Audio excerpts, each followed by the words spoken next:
અમદાવાદ શહેરમાં 31 ડિસેમ્બરની ઉજવણીને ધ્યાનમાં રાખીને અમદાવાદ શહેર પોલીસ દ્વારા કડક બંદોબસ્ત ગોઠવવામાં આવ્યો છે. નશો કરીને વાહન ચલાવનારા લોકો અને ડ્રગ સપ્લાયર્સને ઝડપી પાડવા માટે શહેરના મુખ્ય નાકા પોઈન્ટ્સ પર ચેકિંગ શરૂ કરવામાં આવી છે. 31 ડિસેમ્બરે કુલ 940 જેટલા પોલીસ કર્મચારીઓ વિવિધ ક્વાર્ટર્સમાં નાકા પોઈન્ટ્સ અને વિવિધ રાઉન્ડિંગમાં ફરજ બજાવશે.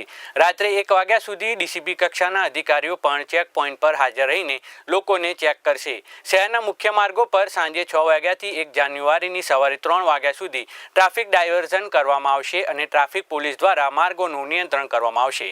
ફટાકડા ફોડવા માટે જાહેરનામાનો અમલ લોકો દ્વારા ફરજિયાત રૂપે કરવો પડશે.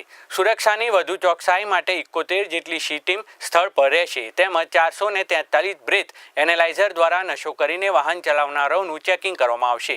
આ ઉપરાંત ક્યુઆરટીની 9 ટીમ, બીડીડીએસની 4 ટીમ, 112 પીસીઆર વાન તેમજ બોડી વોર્ન કેમેરા સાથે પોલીસ બંદોબસ્ત ગોઠવવામાં આવ્યો છે.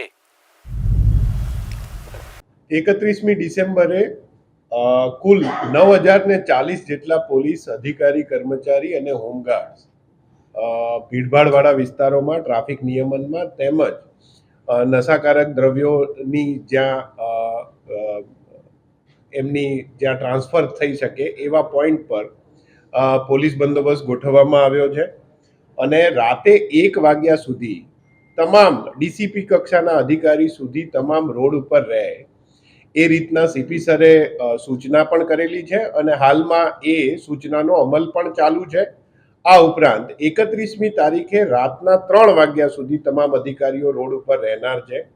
આ અનુસંધાને 31 તારીખના સાંજે 6 વાગ્યાથી લઈને 1 તારીખના સવારે 3 વાગ્યા સુધી જાહેરનામું પણ પ્રસિદ્ધ કરવામાં આવ્યું છે ને જે અમારી સોશિયલ મીડિયા હેન્ડલ્સ પર પ્રસિદ્ધ થયેલું છે, જેમાં વૈકલ્પિક રૂટોની માહિતી પણ આપવામાં આવેલી છે.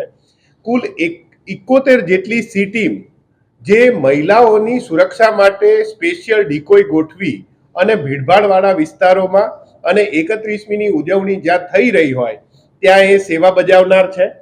443 જેટલા બ્રેથ એનાલાઇઝરનો ઉપયોગ કરીને ડ્રંક એન્ડ ડ્રાઈવના કેસો માટે પોલીસ તૈનાત કરવામાં આવી છે. આ ઉપરાંત કોઈ પણ અનિશ્ચિતતાને પહોંચી વળવા માટે ક્યુઆરટીની 9 ટીમ, બીડીડીએસની 4 ટીમ, 123 જેટલી 112 જનરક્ષક અને પીસીઆર વાહન તેમજ 39 સ્પીડ ગન કેમેરા અને 2560 બોડી વોર્ન કેમેરા સાથે પોલીસ આ 31મીની ઉજવણીને સુરક્ષા આપવા માટે અને પ્રજાની સુખાકારી માટે તૈનાત કરવામાં આવી છે. એટલે પોલીસની તૈયારી સંપૂર્ણ છે અને 31મીની ઉજવણી નિર્વિઘ્ને પાર પડે એ માટે તમામ પોલીસ પોતાની ડ્યુટી નિભાવી રહી છે.